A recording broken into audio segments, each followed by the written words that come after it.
Fala galerinha, beleza? Vamos lá para mais um vídeo, né? Hoje na página 8, o livro didático de vocês.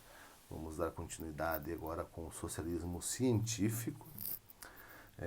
Então ali são as ideologias, né? Na Europa, do modo geral, e o socialismo científico, que a gente vai falar hoje.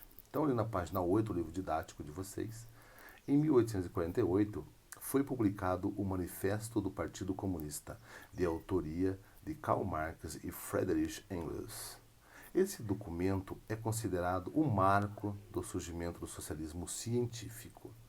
Assim como os socialistas utópicos, Karl Marx e Friedrich Engels propunham o fim da exploração do proletariado e buscavam combatê-la.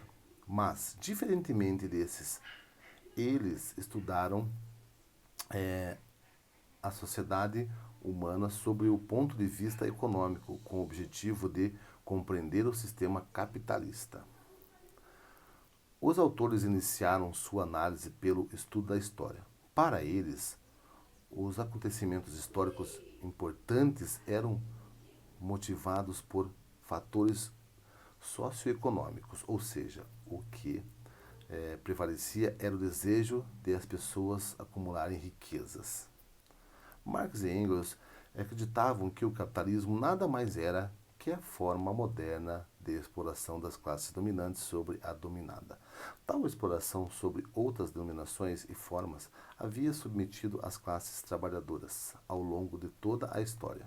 No século XIX, a burguesia era a classe dominante e o operariado ou proletariado representava a classe dominada. Essa exploração era feita com base nas mais-valias, termo que designa o trabalho do operário que não é pago pelo patrão. Para mudar esse quadro, os autores propuseram que os trabalhadores se unissem a fim de realizar uma revolução. Uma das frases mais famosas do Manifesto do Partido Comunista é, justamente, trabalhadores de todos os países univos. A revolução proposta por Karl Marx e Engels se daria em dois momentos: socialismo, ditadura do proletariado. Os trabalhadores tomariam o governo das mãos das classes dominantes, né, e aboliriam a propriedade privada dos meios de produção, máquinas, fábricas, etc., que passariam ao controle do Comitê de Trabalhadores. Segundo, comunismo. A propriedade privada seria abolida de forma definitiva, bem como o Estado, o trabalho e a riqueza passariam a ser divididos igualmente por toda a população, chegando a um modelo de sociedade semelhante ao proposto pelos socialistas utópicos. Então, assim, né, gente, a gente tem que pensar que tudo isso, como eu falei para vocês ali, era o momento que estava vivendo a Europa, a Inglaterra, a França, esses países, né, nesse momento. Então as pessoas têm que confundir muito como era esse período, a visão de Karl Marx, né, do Friedrich Engels.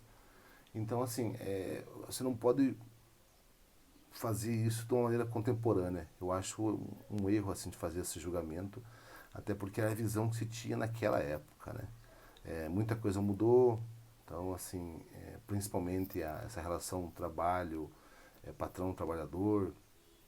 Então as leis hoje já protegem bastante esses trabalhadores, né?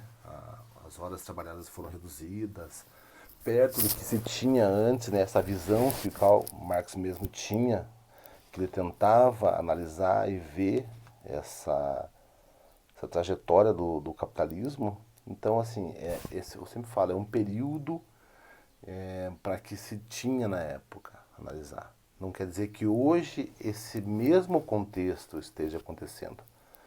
Pode ter sim coisas semelhantes, coisas que talvez aconteciam naquela época e estão acontecendo novamente hoje, mas a visão e a maneira que tem que ser vista isso, ela é diferente desse período.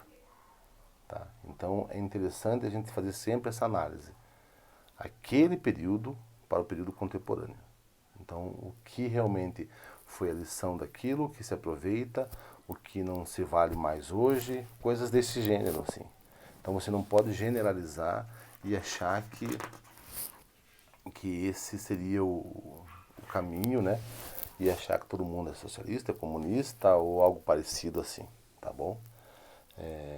E também nem achar que deve ser assim. Todo mundo tem que ser comunista. Não, também acho que a vantagem nossa é ser livre, né? Para você estudar, para pesquisar, para conhecer, né? Para não ficar falando besteira. Então, por isso que a gente tem os livros, tem todas essas informações, né? Para conseguir ver o que é certo, o que é errado. Então, eu sempre falo para vocês, né? Eu estimulo a crítica ao conhecimento, não a repetir nada que foi feito, sempre descobrir coisas novas, novas posições, novos pensamentos. Tá bom?